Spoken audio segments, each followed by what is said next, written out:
क्या आप जानते हैं कि लाइफस्टाइल डिजीजेस जैसे obesity, diabetes, asthma, hypertension, back pain और आर्थराइटिस आज करोड़ों लोगों की जिंदगी को प्रभावित कर रही हैं? इस वीडियो में हम डिटेल में समझेंगे इन बीमारियों के कॉजेस, रिस्क्स और योगा आसनास जो इन्हें मैनेज करने में मदद करते हैं। हमारे चैनल स्टडी फिजिकल एजुकेशन पर आपका स्वागत है। हमारा नेक्स्ट टॉपिक है लाइफस्टाइल डिजीजेस, इसके कारण और वे योगासन जो इन बीमारियों में लाभदायक होते हैं। इसमें सबसे पहली लाइफस्टाइल डिजीज है ओबेसिटी। मोटापा यानी ओबेसिटी दुनिया भर में एक बहुत बड़ी हेल्थ प्रॉब्लम बन चुकी है। ये सिर्फ बॉडी शेप का इशू नहीं है, बल्कि एक ऐसी बीमारी है जिसकी वजह से बाकी दूसरी डिजीजेस होने का रिस्क बढ़ जाता है। ओबेसिटी का मतलब है बॉडी में ज्यादा फैट का जमा होना, जो हेल्थ के लिए हार्मफुल है। वर्ल्ड हेल्थ ऑर्गेनाइजेशन यानी WHO इसे बॉडी मास इंडेक्स BMI से डिफाइन करता है।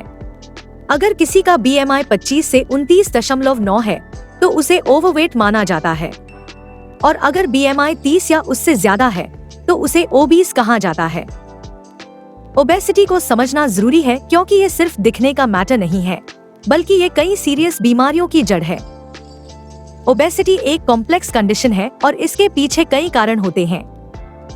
इनमें सबसे पहला कारण है डाइट और लाइफस्टाइल। आज की डाइट्स में प्रोसेस्ड फूड्स, अनहेल्दी फैट्स और ज्यादा शुगर होती है। साथ ही सेडेंटरी लाइफस्टाइल यानी कम फिजिकल एक्टिविटी और ज्यादा बैठने की आदत वेट बढ़ा देती है। Next is genetics. हमारे जीन्स भी मैटर करते हैं। ये कंट्रोल करते हैं कि बॉडी फूड को कैसे प्रोसेस करती है और फैट कैसे स्टोर होता है। अगर किसी के पेरेंट्स ओबीस है तो ज्यादा चांस है कि बच्चे भी ओबीस होंगे। Next is medical conditions and medications. Hypothyroidism, Cushing syndrome जैसी बीमारियां और कुछ मेडिसिन जैसे एंटीडिप्रेसेंट्स या स्टेरॉइड्स भी वेट बढ़ा सकते हैं। Next is environmental and social factors. जिस जगह हम रहते हैं वो भी इम्पोर्टेंट है। हेल्दी फूड ना मिलना, एक्सरसाइज के लिए सेफ जगह ना होना और हाई कैलोरी फूड की ज्यादा मार्केटिंग, ये सब ओबेसिटी बढ़ाते हैं। ओबेसिटी कोई कॉस्मेटिक इशू नहीं, बल्कि एक क्रोनिक डिजीज है। इसके फिजिकल और साइकोलॉजिकल दोनों तरह के नेगेटिव इफेक्ट्स होते हैं। Physical negative effects of obesity में सबसे पहले है cardiovascular diseases. Obesity heart disease और स्ट्रोक का बड़ा कारण है। ये हाई बीपी, हाई कोलेस्ट्रॉल और आर्टरीज की हार्डनिंग, जिसे एथेरोस्क्लेरोसिस भी कहते हैं, का रिस्क बढ़ाता है। ओबेसिटी का दूसरा नेगेटिव इफेक्ट है type 2 diabetes. Extra body fat, specially belly fat, insulin resistance बढ़ाता है, जिससे डायबिटीज होने की प्रोबेबिलिटी बढ़ जाती है। अगला ड्रॉबैक है मस्कुलोस्केलेटल डिसऑर्डर्स। वेट ज्यादा होने से जॉइंट्स पर प्रेशर पड़ता है और आर्थराइटिस जैसी प्रॉब्लम्स होती हैं। Next negative effect is certain cancers. Obesity से ब्रेस्ट, कोलन और किडनी कैंसर का रिस्क बढ़ जाता है। इसके बाद है स्लीप एपनिया। नेक में extra fat deposits breathing block कर सकते हैं, जिससे नींद के दौरान सांस रुकने की प्रॉब्लम होती है। और लास्ट में है digestive and liver problems. Gall bladder disease और फैटी लिवर जैसी कंडीशंस भी ओबेसिटी से जुड़ी हैं। ओबेसिटी के साइकोलॉजिकल एंड सोशल ड्रॉबैक्स में सबसे पहले है मेंटल हेल्थ इश्यूज। ओबेसिटी से जुड़ा स्टिग्मा और डिस्क्रिमिनेशन डिप्रेशन, एंजाइटी और लो सेल्फ एस्टीम पैदा कर सकता है। इसके बाद है reduced quality of life. Physical limitations और हेल्थ कॉम्प्लिकेशंस की वजह से रोजमर्रा की एक्टिविटीज मुश्किल हो जाती है। इससे लाइफ की क्वालिटी कम हो जाती है। ओबेसिटी को कम या कंट्रोल करने के लिए इन आसनों को किया जाना चाहिए। ताड़ासन, कटी चक्रासन, पवन मुक्तासन, मत्स्यासन, हलासन, पश्चिमोत्तानासन, अर्ध मत्स्येंद्रासन, धनुरासन, उष्ट्रासन और सूर्य भेदन प्राणायाम। अगली लाइफस्टाइल डिजीज है डायबिटीज। क्या आप जानते हैं कि किस बीमारी को साइलेंट किलर कहा जाता है? ये बीमारी धीरे धीरे बॉडी को अंदर से डैमेज करती है और अगर कंट्रोल न किया जाए तो लाइफ थ्रेटनिंग भी हो सकती है।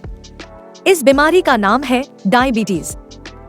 डायबिटीज एक क्रोनिक हेल्थ कंडीशन है जिसमें ब्लड शुगर लेवल लगातार हाई रहता है।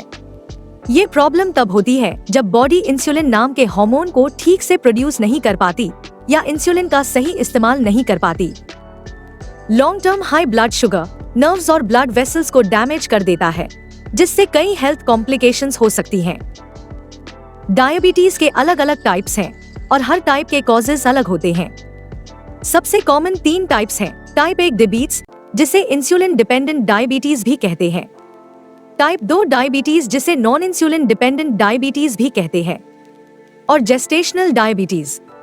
इन्हें थोड़ा डिटेल में समझते हैं। सबसे पहले है टाइप 1 डायबिटीज। ये एक ऑटोइम्यून डिजीज है जिसमें बॉडी खुद पैंक्रियास की इंसुलिन प्रोड्यूसिंग सेल्स को डिस्ट्रॉय कर देती है। इसका एग्जैक्ट कॉज पूरी तरह से क्लियर नहीं है, लेकिन जेनेटिक्स और एनवायरनमेंट फैक्टर्स इसमें रोल प्ले करते हैं। टाइप 1 वाले पेशेंट्स को डेली इंसुलिन इंजेक्शंस लेने की जरूरत होती है। ये ज्यादातर बच्चों और यंग एडल्ट्स में पाया जाता है। इसके बाद है टाइप 2 डायबिटीज। ये सबसे कॉमन फॉर्म है।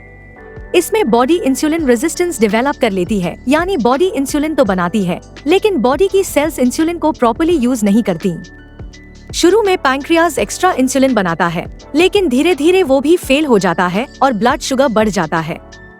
इसके कॉजेज हैं ओबेसिटी और बेली फैट, फिजिकल इनएक्टिविटी यानी सेडेंट्री लाइफस्टाइल, पुअर डाइट जिसमें ज्यादा शुगर और प्रोसेस्ड फूड हो, जेनेटिक्स और फैमिली हिस्ट्री।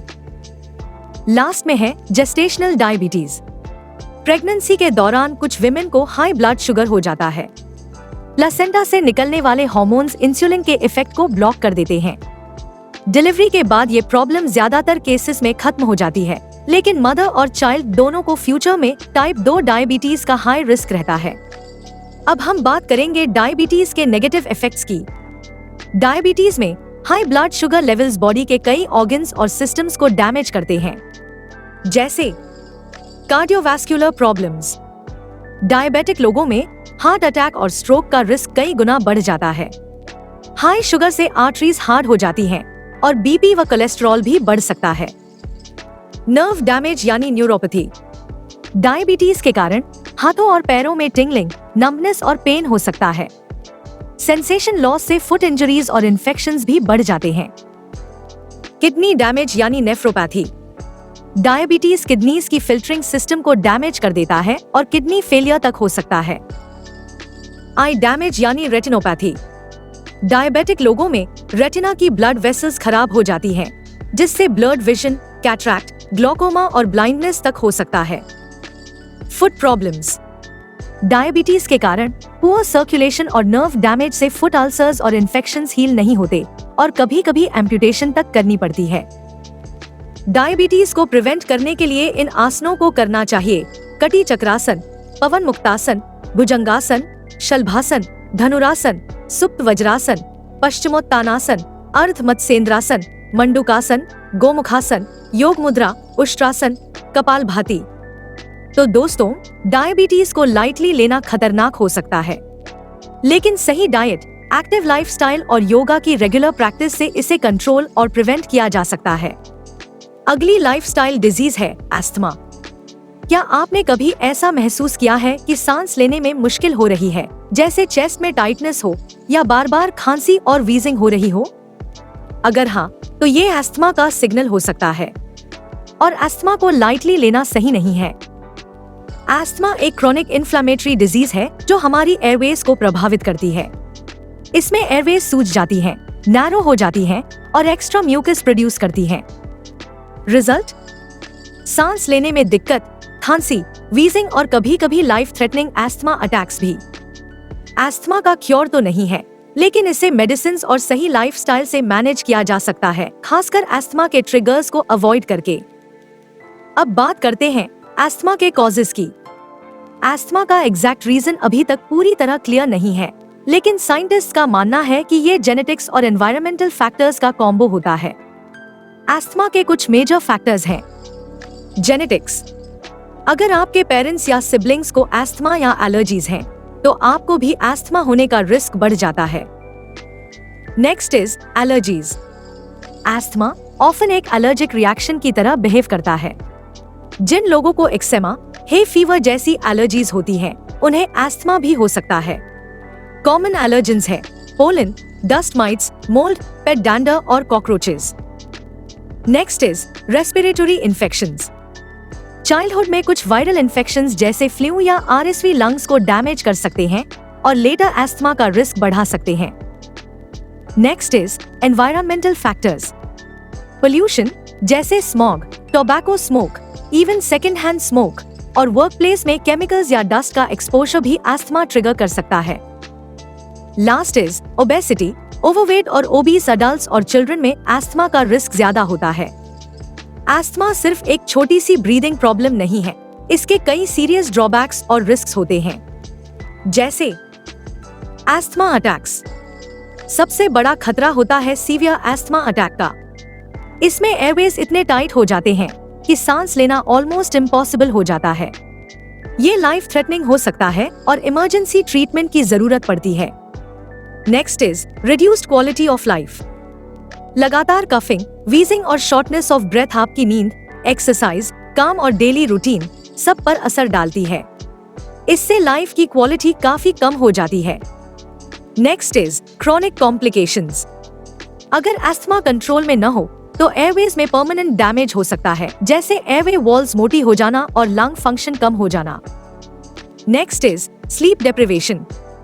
एस्थमा के कारण नाइट टाइम सिम्टम्स से नींद डिस्टर्ब होती है, जिससे फटीग और इम्यूनिटी वीक हो सकती है।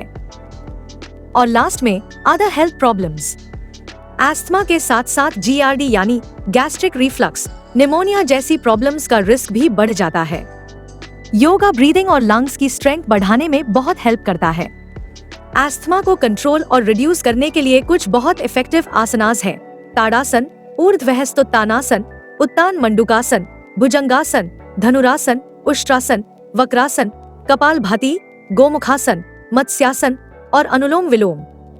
रेगुलर प्रैक्टिस से लंग्स ओपन होते हैं, ब्रीदिंग इंप्रूव होती है और स्ट्रेस भी कम होता है, जो एस्थमा प्रिवेंशन एंड मैनेजमेंट के लिए बहुत जरूरी है। अगली लाइफस्टाइल डिजीज है हाइपरटेंशन।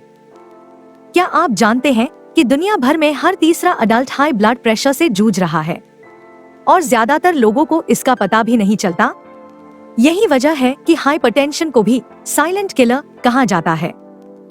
हाइपरटेंशन यानी हाई ब्लड प्रेशर एक कॉमन मेडिकल कंडीशन है जिसमें ब्लड की फोर्स आर्टरीज की वॉल्स पर लगातार ज्यादा रहती है।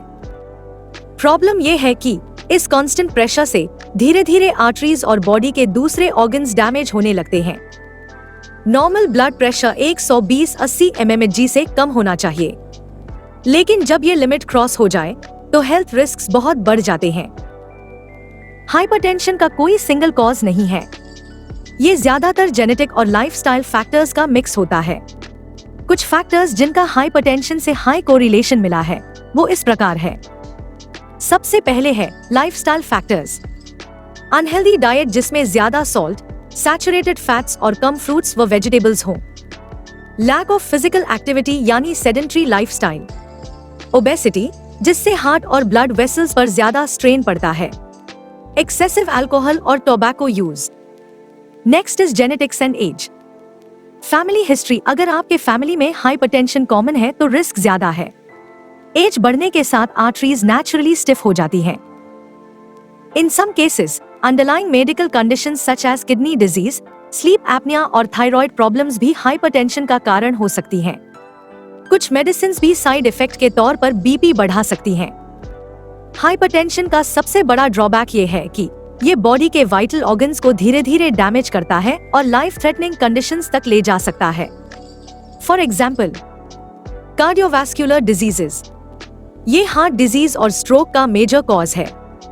हाई बीपी आर्टरीज को डैमेज करता है और प्लेक बिल्डअप से ब्लड फ्लो ब्लॉक हो सकता है। Next is kidney damage. High blood pressure के कारण किडनीज की ब्लड वेसल्स डैमेज हो जाती हैं, जिससे फिल्टरिंग कैपेसिटी कम हो जाती है और किडनी फेलियर का रिस्क बढ़ता है। अगला है eye problems. High blood pressure retina की ब्लड वेसल्स पर असर डालकर हाइपरटेंसिव रेटिनोपैथी हो सकती है, जिससे विजन प्रॉब्लम्स और ब्लाइंडनेस तक हो सकती है। इसके बाद कॉग्निटिव डिक्लाइन। हाइपरटेंशन के कारण ब्रेन में ब्लड फ्लो कम होने से वैस्कुलर डिमेंशिया हो सकता है, जिससे मेमोरी और थिंकिंग पावर कमजोर हो जाती है। और लास्ट है सेक्सुअल डिसफंक्शन। हाइपरटेंशन की वजह से ब्लड वेसल्स डैमेज होने से मेन में इरेक्टाइल डिसफंक्शन और विमेन में अराउजल इश्यूज हो सकते हैं। हाइपरटेंशन को मैनेज करने में योगा बहुत इफेक्टिव है। रेगुलर प्रैक्टिस से बीपी कंट्रोल में रहता है और स्ट्रेस भी कम होता है। हाइपरटेंशन को कंट्रोल और प्रिवेंट करने के लिए इन आसनों को करना चाहिए: ताड़ासन, कटिचक्रासन, उत्तान पादासन, अर्ध हलासन, सरल मत्स्यासन, गोमुखासन, उत्तान मंडूकासन, वक्रासन, भुजंगासन, मकरासन, शवासन, नाड़ी शोधन प्राणायाम और शीतली प्राणायाम। अगली लाइफस्टाइल डिजीज है बैक पेन। हमारी बैक यानी स्पाइन एक बहुत कॉम्प्लेक्स स्ट्रक्चर है। इसमें बोन्स यानी वर्टिब्रे, मसल्स, लिगामेंट्स और नर्व्स सब जुड़े होते हैं। पेन इन सभी में से किसी भी हिस्से से शुरू हो सकता है, लेकिन अच्छी खबर यह है कि इसे समझकर और सही तरीके अपनाकर इसे कंट्रोल किया जा सकता है। बैक पेन के कई कारण हो सकते हैं। चलिए कुछ कॉमन रीजंस देखते हैं। इसमें सबसे पहले है मसल और लिगामेंट स्ट्रेन। इम्प्रॉपर लिफ्टिंग, जब हम हैवी ऑब्जेक्ट्स उठाते हैं और बैक की बजाय लेग्स का इस्तेमाल नहीं करते। सडन ऑकवर्ड मूवमेंट्स, अचानक ट्विस्ट करने से स्ट्रेन हो सकता है। ओवर एक्सर्शन, ज्यादा एक्सरसाइज या एक्टिविटी से मसल्स खिंच जाते हैं। इसके बाद है स्ट्रक्चरल प्रॉब्लम्स, बल्जिंग या रप्चर्ड डिस्क्स। वर्टिब्रे के बीच की डिस्क्स बाहर निकलकर नर्व्स को दबा देती हैं। सायाटिका, डिस्क की वजह से सायाटिक नर्व दबती है और लेग तक शार्प पेन जाता है। आर्थराइटिस, लोअर बैक में ऑस्टियोआर्थराइटिस से स्पाइनल कॉर्ड के आसपास स्पेस कम हो जाता है। स्केलेटल इरेगुलरिटीज, जैसे स्कोलियोसिस यानी स्पाइन का कर्व होना। अगला है lifestyle factors. Poor posture, slouching करके बैठना या खड़ा होना। ओबेसिटी, एक्स्ट्रा वेट स्पाइन और मसल्स पर दबाव डालता है। Lack of exercise, weak muscle spine को प्रॉपर्ली सपोर्ट नहीं कर पाते। और लास्ट है underlying medical conditions such as osteoporosis. इसमें वर्टिब्रे फ्रैजाइल हो जाते हैं और फ्रैक्चर्स हो सकते हैं। किडनी स्टोन्स या इन्फेक्शन, ये भी लोअर बैक पेन का कारण बन सकते हैं। स्पाइनल स्टेनोसिस, स्पाइनल कैनाल संकरा हो जाता है और नर्व्स पर प्रेशर डालता है। बैक पेन सिर्फ फिजिकल डिस्कम्फर्ट नहीं है, बल्कि ये लाइफ की क्वालिटी को भी बहुत प्रभावित करता है। इसके कारण होने वाले नेगेटिव इफेक्ट्स में सबसे पहले है reduced mobility in daily tasks, जैसे वॉकिंग, बेंडिंग या बैठना मुश्किल हो जाता है। नेक्स्ट इज स्लीप डिसरप्शन, आराम से सोना कठिन हो जाता है, जिससे मूड और हेल्थ दोनों खराब होते हैं। इसके बाद है psychological impact, for example chronic pain, depression, anxiety और स्ट्रेस ला सकता है। अगला है वर्क और productivity. Back pain missed work days का सबसे बड़ा रीजन है। और लास्ट है chronic pain cycle. For example acute pain अगर मैनेज ना हो तो क्रोनिक बन जाता है और मसल गार्डिंग से दर्द और बढ़ जाता है। कुछ आसान योगासन बैक पेन को कंट्रोल करने में मदद करते हैं। फॉर एग्जाम्पल ताड़ासन, ऊर्ध्व हस्तोत्तानासन, अर्ध चक्रासन, उष्ट्रासन, वक्रासन, सरल मत्स्येंद्रासन, भुजंगासन, गोमुखासन, भद्रासन, मकरासन और नाड़ी शोधन प्राणायाम। अगली लाइफस्टाइल डिजीज है आर्थराइटिस यानी जॉइंट पेन। आर्थराइटिस एक ऐसी कंडीशन है जिसमें जॉइंट्स यानी जोड़ों में स्वेलिंग और टेंडरनेस आ जाती है। इसकी वजह से दर्द और स्टिफनेस होती है और ये उम्र बढ़ने के साथ ज्यादा बढ़ती है।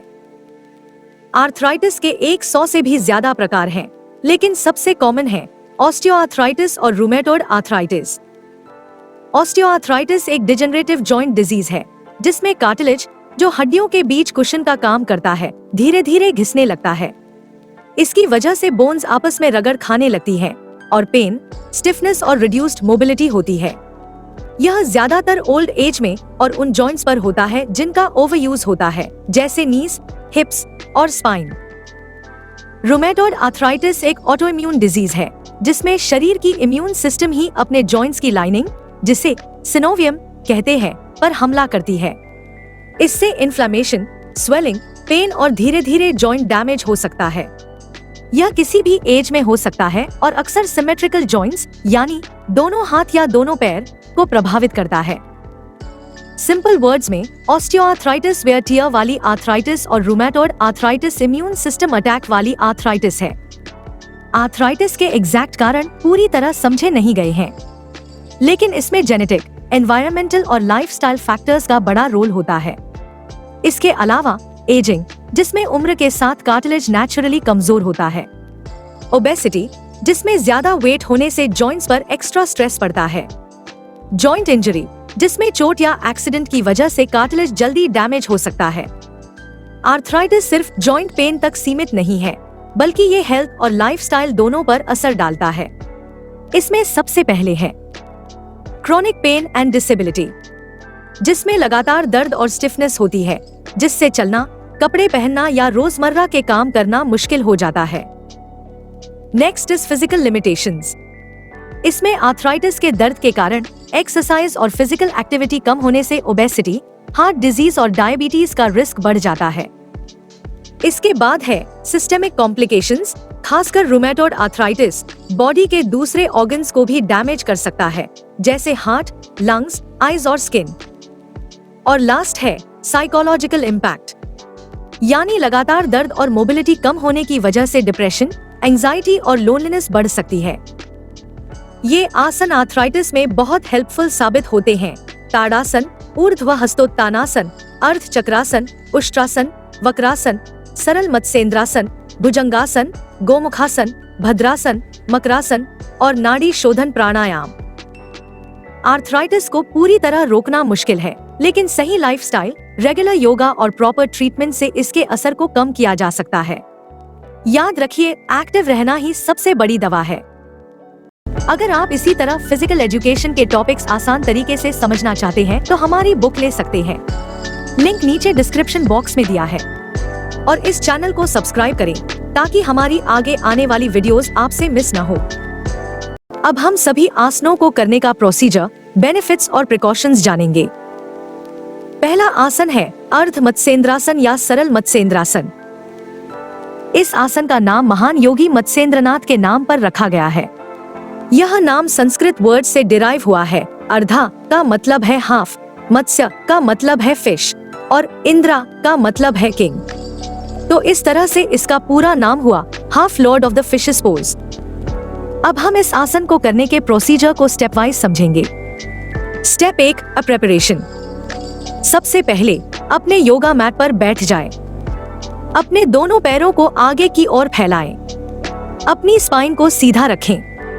यह आपकी स्टार्टिंग पोजीशन है, जिसे दंडासन कहते हैं। Step 2, bend the leg. अब अपने राइट नी को बेंड करें और अपने राइट फुट को अपने लेफ्ट थाई के पास जमीन पर रखें। ध्यान दें कि आपकी राइट नी ऊपर की ओर पॉइंटिंग कर रही है। Step 3, cross the leg.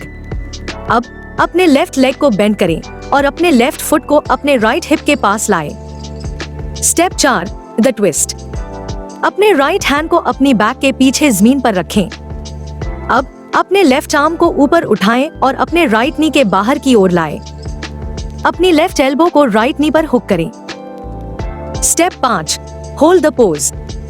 अब धीरे धीरे अपने टोर्सो को राइट साइड में ट्विस्ट करें। अपनी स्पाइन को स्ट्रेट रखें और अपनी गेज को अपनी राइट शोल्डर के ऊपर से पीछे की ओर ले जाएं। एक गहरी सांस लें और इस पोज में कुछ देर रुकें। Step 6, release. धीरे से सांस छोड़ते हुए अपनी बॉडी को वापस सेंटर में लाएं। अपने दोनों पैरों को सीधा करें और रिलैक्स करें। अब इसी प्रक्रिया को दूसरी साइड से रिपीट करें। इस आसन को करने के हेल्थ बेनिफिट्स इस तरह है। सबसे पहले है स्पाइन फ्लेक्सिबिलिटी। यह हमारी स्पाइन को फ्लेक्सिबल बनाता है और वर्टेब्री के बीच स्पेस बढ़ाता है। Stretches the body. यह आपके शोल्डर्स, हिप्स और नेक को स्ट्रेच करता है, जिससे बॉडी की स्टिफनेस दूर होता है। Improves digestion. यह आपके एब्डोमिनल ऑर्गन्स को स्टिम्युलेट करता है और डाइजेशन को बेहतर बनाता है। क्लींसेस इंटरनल ऑर्गन्स। यह लिवर और किडनीज को मसाज करके उनकी फंक्शनिंग को इम्प्रूव करता है। इसके कुछ प्रिकॉशंस भी है, यानी इस आसन को फॉलोइंग कंडीशंस में नहीं करना है। अगर आपको सीरियस स्पाइन या बैक इंजरी है, प्रेगनेंसी के दौरान इसे नहीं करना चाहिए। अगर आपको पेप्टिक अल्सर या हर्निया जैसी कोई प्रॉब्लम है, हाई ब्लड प्रेशर वाले लोगों को भी यह पोज धीरे धीरे और सावधानी से करना चाहिए। अगला आसन है भुजंगासन। इस आसन का नाम संस्कृत वर्ड से लिया गया है जहां भुजंग का मतलब होता है स्नेक। यह एक ऐसी योगिक एक्सरसाइज है जिसमें हम अपने फ्रंट टोर्सो और स्पाइन को स्ट्रेच करते हैं। इसे करते समय हम बिल्कुल उस कोबरा की तरह लगते हैं जो अपने शिकार पर अटैक करने के लिए अपना सिर ऊपर उठा रहा हो। यह पोज आपके अपर बॉडी और बैक मसल्स के लिए बहुत फायदेमंद है। अब हम इस आसन को करने के प्रोसीजर को स्टेप वाइज समझेंगे। Step 1, lie down. सबसे पहले योगा मैट पर अपने पेट के बल लेट जाएं। अपने पैरों को स्ट्रेच करें और अपने फीट के टॉप पार्ट को मैट पर रखें। अपने हाथों को शोल्डर्स के नीचे रखें। Step 2, lift the chest. अब धीरे धीरे सांस लेते हुए अपने फोरहेड, नोज और चेस्ट को मैट से ऊपर उठाएं। अपनी हाथों पर ज्यादा प्रेशर न डालें। आपकी बैक मसल्स को काम करने दें। Step 3, hold the pose. अपने शोल्डर्स को पीछे की ओर रोल करें और अपनी चेस्ट को आगे की ओर पुश करें। अपनी नजरों को ऊपर की ओर रखें। अपनी हिप्स और लेग्स को मैट पर प्रेस करके रखें। इस पोज में 15 से 30 सेकंड्स तक रुकें। Step 4, release. धीरे धीरे सांस छोड़ते हुए अपनी बॉडी को वापस मैट पर लाएं। अपनी आर्म्स को अपनी साइड्स में रखें और रिलैक्स करें। इस आसन को करने के हेल्थ बेनिफिट्स इस तरह है। Strengthens the spine. यह आपकी स्पाइन और बैक मसल्स को स्ट्रॉन्ग बनाता है, जिससे आपकी पोस्चर इंप्रूव होती है। Stretches the body. यह आपके चेस्ट, एब्डोमेन और शोल्डर्स को स्ट्रेच करता है। Reduces fatigue. यह पोस्ट टायर्डनेस और स्ट्रेस को कम करने में मदद करता है। Improves blood circulation. इससे आपके बॉडी में ब्लड सर्कुलेशन इंप्रूव होता है। इसके कुछ प्रिकॉशंस भी है, यानी इस आसन को फॉलोइंग कंडीशंस में नहीं करना है। अगर आप प्रेग्नेंट हैं, अगर आपको back injury, carpal tunnel syndrome या हेडेक है, अगर आपकी रिसेंटली कोई एब्डोमिनल सर्जरी हुई है। अगला आसन है पश्चिमोत्तानासन, जिसे सीटेड फॉरवर्ड बेंड पोज भी कहते हैं। यह पोज आपके डाइजेस्टिव सिस्टम के लिए भी बहुत फायदेमंद है। यह नाम संस्कृत वर्ड से लिया गया है। पश्चिम का मतलब है वेस्ट, बैक या बैक ऑफ द बॉडी, और उत्तना का मतलब है इंटेंस स्ट्रेच या एक्सटेंडेड। अब हम इस आसन को करने के प्रोसीजर को स्टेप वाइज समझेंगे। Step 1, preparation. सबसे पहले अपने योगा मैट पर बैठ जाएं। अपने दोनों पैरों को आगे की ओर फैलाएं और अपनी स्पाइन को सीधा रखें। यह आपकी स्टार्टिंग पोजीशन है, जिसे दंडासन कहते हैं। Step 2, raise your arms. अब धीरे धीरे सांस लेते हुए अपने दोनों हाथों को ऊपर की ओर उठाएं। अपनी बैक को स्ट्रेट रखें और अपनी बॉडी को स्ट्रेच करें। Step 3, bend forward. सांस छोड़ते हुए अपने अपर बॉडी को धीरे धीरे आगे की ओर बेंड करें। अपनी स्पाइन को स्ट्रेट रखते हुए आगे झुकें। कोशिश करें कि आप अपने हाथों से अपने फीट को पकड़ें। अगर आप कंफर्टेबल नहीं हैं, तो आप अपनी शिन्स या एंकल्स को भी पकड़ सकते हैं। Step 4, hold the pose. अपने हेड को अपने नीज की तरफ लाएं और इस पोज में कुछ देर रुकें। गहरी और लंबी सांस लेते रहें। हर सांस के साथ अपनी बॉडी को रिलैक्स करें और थोड़ा और बेंड करने की कोशिश करें। Step 5, release. धीरे धीरे सांस लेते हुए अपने अपर बॉडी को वापस उठाएं और स्टार्टिंग पोजीशन में आ जाएं। अपने हाथों को नीचे लाएं और रिलैक्स करें। इस आसन को करने के हेल्थ बेनिफिट्स इस तरह है। Stretches the body. यह आपकी हैमस्ट्रिंग्स, स्पाइन और शोल्डर्स को स्ट्रेच करता है। Improves digestion. यह आपके एब्डोमिनल ऑर्गन्स को स्टिम्युलेट करता है और डाइजेशन को बेहतर बनाता है। Calms the mind. यह पोज एंजाइटी, स्ट्रेस और टायर्डनेस को कम करने में मदद करता है। Improves posture. यह आपकी स्पाइन को इलोंगेट करता है और आपकी पोस्चर को इम्प्रूव करता है। इस आसन को फॉलोइंग कंडीशंस में नहीं करना है। अगर आपको सीरियस बैक इंजरी या स्लिप डिस्क की समस्या है, एस्थमा या डायरिया जैसी कोई हेल्थ प्रॉब्लम होने पर इसे सावधानी से करें। अगर आप प्रेग्नेंट हैं, तो इसे अवॉइड करें। हमारा अगला आसन है पवन मुक्तासन। इसका नाम 2 संस्कृत वर्ड से मिलकर बना है। पवन, जिसका मतलब है वाइंड यानी हवा, और मुक्ता, जिसका मतलब है टू रिलीज यानी छोड़ना। अगर आप अपने डाइजेशन की प्रॉब्लम से परेशान हैं, जैसे गैस या ब्लोटिंग, तो यह पोज आपके लिए परफेक्ट है। अब हम इस आसन को करने के प्रोसीजर को स्टेप वाइज समझेंगे। Step 1, lie down. सबसे पहले योगा मैट पर पीठ के बल लेट जाए। अपने दोनों पैरों को सीधा रखें और अपने हाथों को अपनी साइड्स में रखें। Step 2, bend legs. अब धीरे धीरे सांस लेते हुए अपने नीज को बेंड करें और उसे अपने चेस्ट की तरफ लाएं। Step 3, hug the knees. अपने दोनों हाथों की फिंगर्स को इंटरलेस करें और अपनी नीज को कसकर हग करें। अपनी थाई को अपने स्टमक पर प्रेस करें। Step 4, lift the head. सांस छोड़ते हुए धीरे धीरे अपने हेड को ऊपर उठाएं और अपनी नोज को अपने नीज से टच करने की कोशिश करें। Step 5, hold the pose. इस पोज में कुछ देर रुकें और गहरी सांस लेते रहें। यह पोज आपके एब्डोमिनल ऑर्गन्स को मसाज करता है।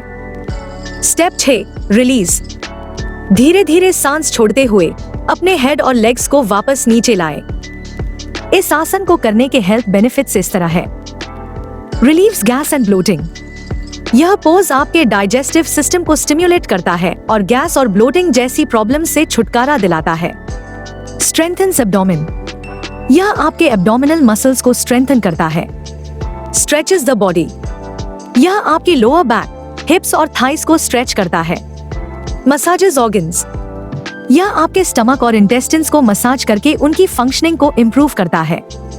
इस आसन को फॉलोइंग कंडीशंस में नहीं करना है।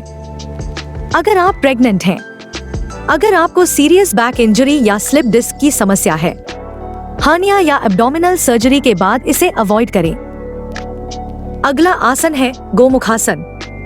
यह नाम 2 संस्कृत वर्ड से लिया गया है, गांव जिसका मतलब है काऊ यानी गाय और मुखा जिसका मतलब है हेड यानी सिर। यह आसन करते समय हमारे शरीर का पोज एक गाय के सिर जैसा दिखता है। यह आसन आपके एंकल्स, थाइस, हिप्स, चेस्ट, नेक, आर्म्स और हाथों को स्ट्रेच करता है।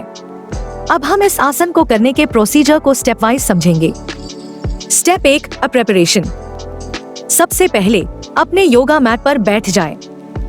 अपने पैरों को सीधा आगे की ओर फैलाएं, जैसे कि आप दंडासन में करते हैं। Step 2, bend the legs. अब अपने राइट लेग को बेंड करें और अपने राइट फुट को अपने लेफ्ट हिप के पास रखें। फिर अपने लेफ्ट लेग को बेंड करें और अपने लेफ्ट नी को अपने राइट नी के नीचे रखें। Step 3, the arm position. अब अपने राइट आर्म को ऊपर उठाएं और पीछे की ओर बेंड करें। उसी समय अपने लेफ्ट आर्म को नीचे से पीछे की ओर बेंड करें। अपनी फिंगर्स को पीछे की तरफ पकड़ने की कोशिश करें। अगर आप कंफर्टेबल नहीं हैं, तो आप एक स्ट्रैप या टॉवेल का यूज कर सकते हैं। Step 4, hold the pose. अपनी स्पाइन को सीधा रखें और अपने चेस्ट को एक्सपैंड करें। इस पोज में कुछ देर रुकें और गहरी सांस लेते रहें। हर सांस के साथ अपनी बॉडी को रिलैक्स करें और स्ट्रेच को डीप करें। Step 5, release. धीरे धीरे सांस छोड़ते हुए अपने हाथों को रिलीज करें और अपने पैरों को वापस सीधा करें। अब इसी प्रक्रिया को दूसरी साइड से रिपीट करें। इस आसन को करने के हेल्थ बेनिफिट्स इस तरह है। Increases flexibility. यह आपके हिप्स, एंकल्स, शोल्डर्स, चेस्ट और अपर बैक की फ्लेक्सिबिलिटी को इम्प्रूव करता है। Relieve stress. यह आपके शोल्डर्स और अपर बैक में अक्यूमुलेटेड स्ट्रेस और टेंशन को रिलीज करता है। Improves posture. यह हंचबैक को ठीक करने में मदद करता है और आपकी पोस्चर को करेक्ट करता है। इस आसन को फॉलोइंग कंडीशंस में नहीं करना है। अगर आपको शोल्डर, नी या हिप में सीरियस इंजरी है, अगर आपको सायाटिका की समस्या है, प्रेगनेंसी के दौरान इसे अवॉइड करें। हमारा अगला आसन है मत्स्यासन। यह नाम संस्कृत वर्ड मत्स्य से लिया गया है, जिसका मतलब है फिश यानी मछली। अब हम इस आसन को करने के प्रोसीजर को स्टेप वाइज समझेंगे। Step 1, lie down. सबसे पहले अपने योगा मैट पर पद्मासना में बैठ जाएं। अब धीरे धीरे पीठ के बल लेट जाएं। Step 2, lift the chest. अब धीरे धीरे सांस लेते हुए अपने एल्बोज को जमीन पर प्रेस करें और अपने चेस्ट को ऊपर की ओर उठाएं। Step 3, arch the back. अपनी स्पाइन को आर्च करते हुए धीरे धीरे अपने हेड को पीछे की ओर झुकाएं ताकि आपकी हेड का टॉप पार्ट मैट को टच करे। अब अपने दोनों हाथों से दोनों टोस को पकड़ लें। Step 4, hold the pose. इस पोज में कुछ देर रुके और गहरी सांस लेते रहें। यह पोज आपके थ्रोट और चेस्ट को स्ट्रेच करता है। Step 5, release. धीरे धीरे सांस छोड़ते हुए अपने हेड और चेस्ट को वापस मैट पर लाएं और रिलैक्स करें। इस आसन को करने के हेल्थ बेनिफिट्स इस तरह है। Improves breathing. यह आपके चेस्ट को एक्सपैंड करता है और ब्रीदिंग को डीप बनाता है, जिससे एस्थमा और रेस्पिरेटरी प्रॉब्लम्स में मदद मिलती है। Tones the neck. यह आपके नेक और थ्रोट मसल्स को टोन करता है। Relieve stress. यह आपके माइंड को काम करता है और एंजाइटी को रिड्यूस करता है। Improves posture. यह बैक और शोल्डर मसल्स को स्ट्रेंथन करके पोस्चर को करेक्ट करता है। इस आसन को फॉलोइंग कंडीशंस में नहीं करना है। अगर आपको सीरियस नेक इंजरी या माइग्रेन की समस्या है, हाई ब्लड प्रेशर वाले लोगों को इसे अवॉइड करना चाहिए। इंसोम्निया के केसेस में भी इसे अवॉइड करें। हमारा अगला आसन है ताड़ासन।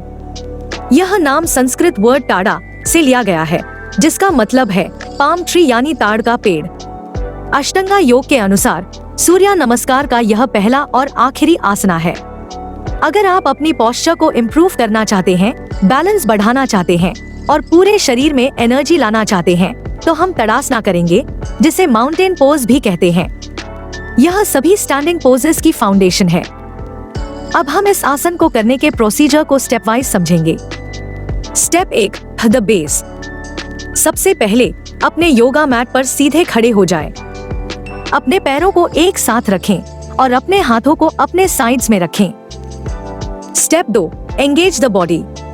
अपनी बॉडी को एंगेज करें। अपनी थाइस को एंगेज करें, अपने हिप्स को रोल करें और अपनी स्पाइन को सीधा रखें।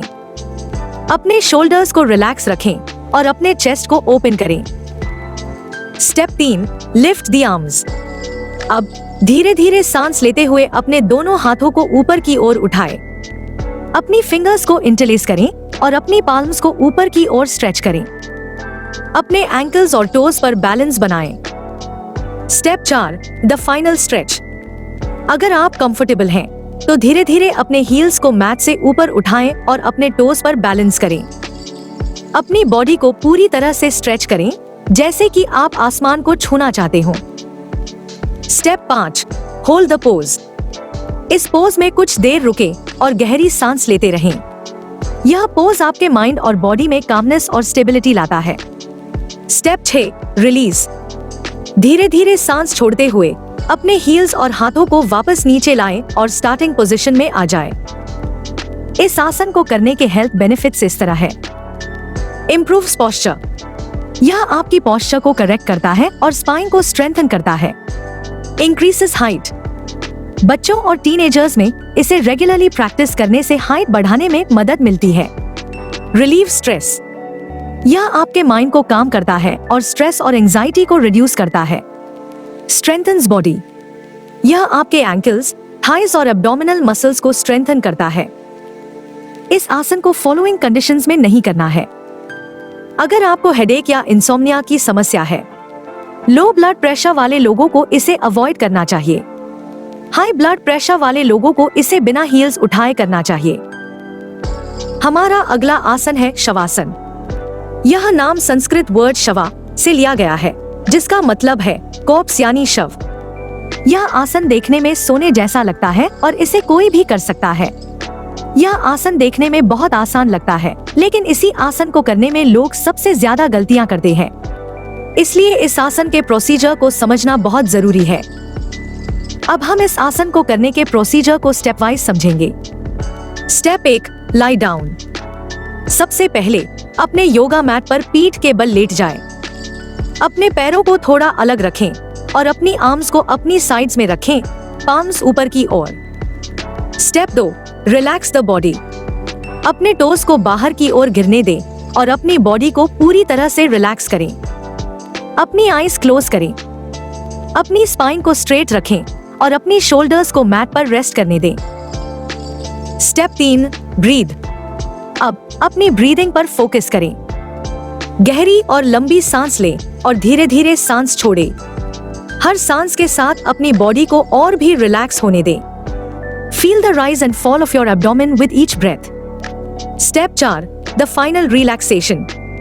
अपने head, neck, face and jaw muscles को रिलैक्स करें। अपने फोरहेड को रिलैक्स करें और अपने माइंड को शांत होने दें।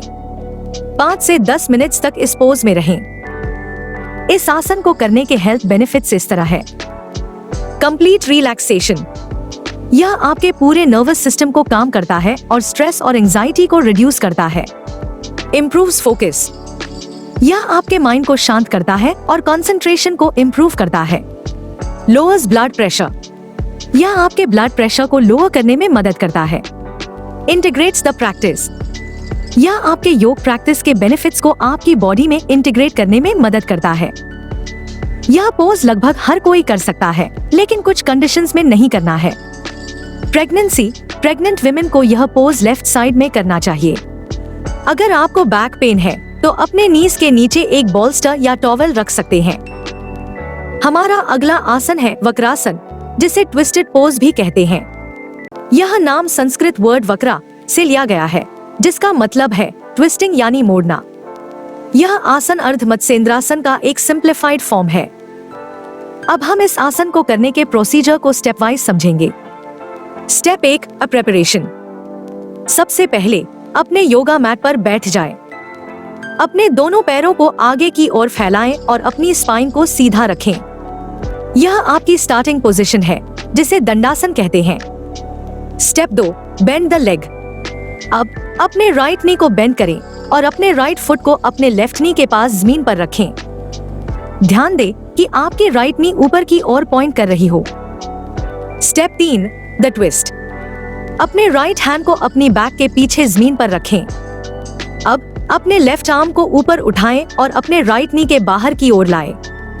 अपनी लेफ्ट एल्बो को राइट नी पर हुक करें। Step 4, hold the pose. धीरे धीरे अपने टोर्सो को राइट साइड में ट्विस्ट करें। अपनी स्पाइन को स्ट्रेट रखें और अपनी नजरों को अपनी राइट शोल्डर के ऊपर से पीछे की ओर ले जाएं। एक गहरी सांस लें और इस पोज में कुछ देर रुकें। Step 5, release.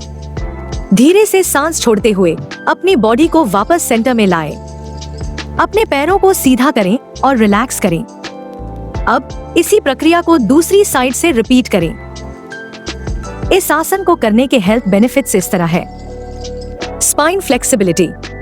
यह आपकी स्पाइन को फ्लेक्सिबल बनाता है और वर्टेब्री के बीच स्पेस बढ़ाता है। Stretches the body. यह आपके शोल्डर्स, नेक और थाइस को स्ट्रेच करता है, जिससे बॉडी की स्टिफनेस दूर होती है। Improves digestion. यह आपके एब्डोमिनल ऑर्गन्स को मसाज करता है और डाइजेशन को बेहतर बनाता है। इस आसन को फॉलोइंग कंडीशंस में नहीं करना है।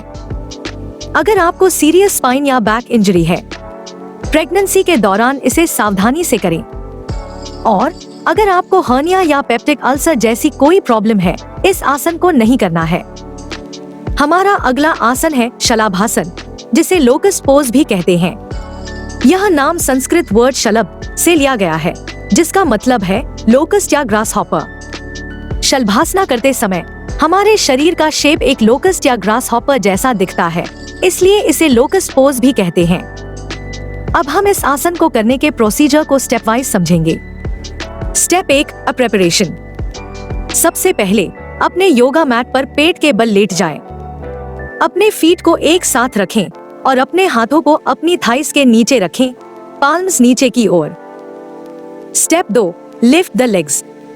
अब धीरे धीरे सांस लेते हुए अपने लेग्स को सीधा और टाइट रखें और उन्हें मैट से ऊपर की ओर उठाएं। अपनी हिप्स और थाइस को भी ऊपर उठाने की कोशिश करें। ध्यान दें कि आपकी लेग्स सीधी रहें। Step 3, hold the pose. इस पोज में कुछ देर रुकें और गहरी सांस लेते रहें। अपनी लोअर बैक मसल्स को एंगेज करें। आप चाहें तो अपनी चेस्ट और हेड को भी थोड़ा सा ऊपर उठा सकते हैं, लेकिन लेग्स को लिफ्ट करना मेन फोकस है। Step 4, release. धीरे धीरे सांस छोड़ते हुए अपने लेग्स को वापस मैट पर लाएं और रिलैक्स करें। इस आसन को करने के हेल्थ बेनिफिट्स इस तरह है। Strengthens the back. यह आपकी लोअर बैक और एब्डोमिनल मसल्स को स्ट्रेंथन करता है, जिससे पोस्चर में सुधार होता है। टोन्स लेग्स, यह आपके लेग्स, काव्स और हैमस्ट्रिंग्स को टोन करता है। इम्प्रूव्स डाइजेशन, यह आपके एब्डोमिनल ऑर्गन्स को स्टिम्युलेट करता है और डाइजेशन को बेहतर बनाता है। इस आसन को फॉलोइंग कंडीशंस में नहीं करना है।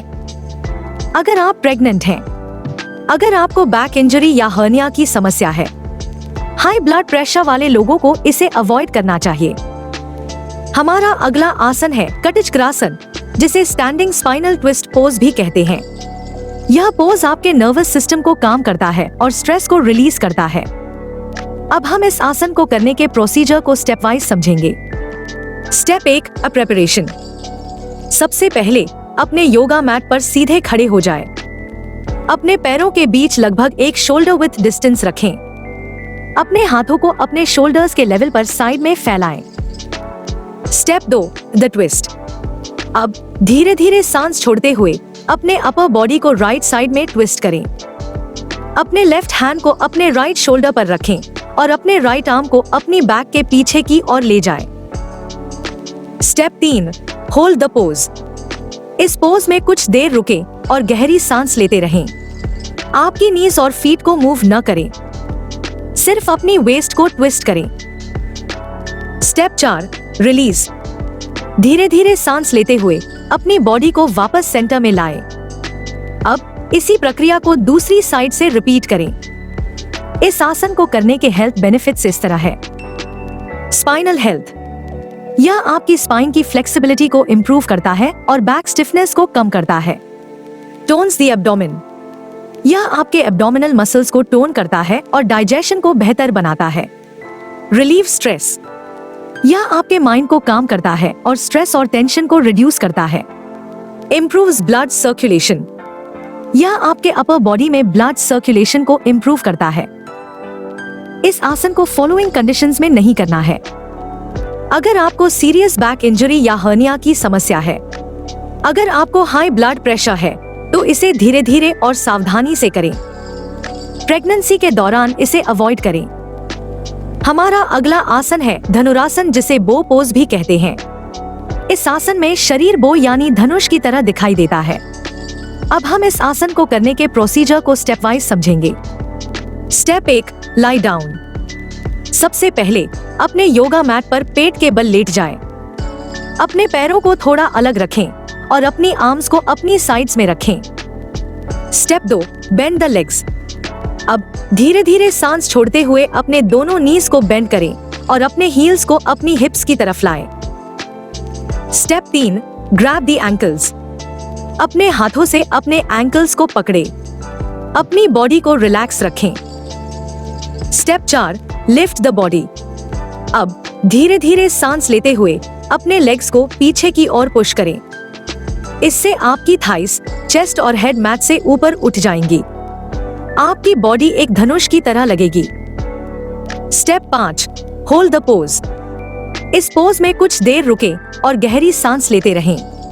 अपनी ब्रीदिंग पर फोकस करें। Step 6, release. धीरे धीरे सांस छोड़ते हुए अपने एंकल्स को रिलीज करें और अपनी बॉडी को वापस मैट पर लाएं और रिलैक्स करें। इस आसन को करने के हेल्थ बेनिफिट्स इस तरह है। स्ट्रेंथन्स द बैक, यह आपकी स्पाइन और बैक मसल्स को स्ट्रेंथन करता है, जिससे पोस्चर में सुधार होता है। स्ट्रेचेस द बॉडी, यह आपके चेस्ट, शोल्डर्स, एब्डोमेन और थाइस को स्ट्रेच करता है। इम्प्रूव्स डाइजेशन, यह आपके एब्डोमिनल ऑर्गन्स को स्टिम्युलेट करता है और डाइजेशन को बेहतर बनाता है। इस आसन को फॉलोइंग कंडीशंस में नहीं करना है।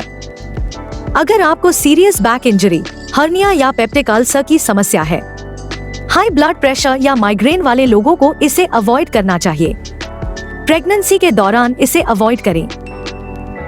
हमारा अगला आसन है हलासन, जिसे प्लाव पोज भी कहते हैं। इस आसन में शरीर प्लाव यानी हल के आकार जैसा दिखता है। यह पोज आपके नर्वस सिस्टम के लिए बहुत फायदेमंद है। अब हम इस आसन को करने के प्रोसीजर को स्टेप वाइज समझेंगे। Step 1, lie down. सबसे पहले अपने योगा मैट पर पीठ के बल लेट जाएं। अपने हाथों को अपने शरीर के पास और पाल्म्स नीचे की ओर रखें। Step 2, lift the legs. धीरे धीरे सांस लेते हुए अपने दोनों पैरों को सीधा ऊपर की ओर उठाएं 90 डिग्री एंगल पर। Step 3, lift the हिप्स। अब अपने हाथों को जमीन पर प्रेस करें और अपने हिप्स को मैट से ऊपर उठाएं। अपनी लेग्स को अपने हेड के पीछे की ओर ले जाएं। Step 4, the final position. अपनी टोस को मैट पर टच करने की कोशिश करें। अपने हाथों को जमीन पर सीधा रखें या अपनी फिंगर्स को इंटरलेस करें। इस पोज में कुछ देर रुकें और गहरी सांस लेते रहें। Step 5, release.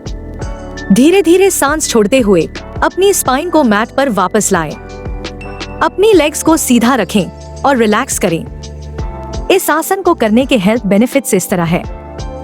स्पाइनल हेल्थ, यह आपकी स्पाइन को फ्लेक्सिबल बनाता है और वर्टेब्री के बीच स्पेस बढ़ाता है। काम्स द माइंड, यह आपके नर्वस सिस्टम को काम करता है और स्ट्रेस और एंजाइटी को रिड्यूस करता है। इम्प्रूव्स डाइजेशन, यह आपके एब्डोमिनल ऑर्गन्स को स्टिम्युलेट करता है और डाइजेशन को बेहतर बनाता है। स्ट्रेचेस द बॉडी, यह आपके शोल्डर्स और नेक को स्ट्रेच करता है। इस आसन को फॉलोइंग कंडीशंस में नहीं करना है। अगर आपको सीरियस नेक इंजरी या हर्निया की समस्या है, हाई ब्लड प्रेशर या माइग्रेन वाले लोगों को इसे अवॉइड करना चाहिए। प्रेगनेंसी के दौरान इसे अवॉइड करें। हमारा अगला आसन है सुप्त वज्रासन या स्लीपिंग थंडरबोल्ट पोज। इसका संस्कृत नाम 3 शब्दों से बना है। सुप्त का मतलब है लाइंग डाउन, वज्रा का मतलब है थंडरबोल्ट और आसना का मतलब है पोस्चर।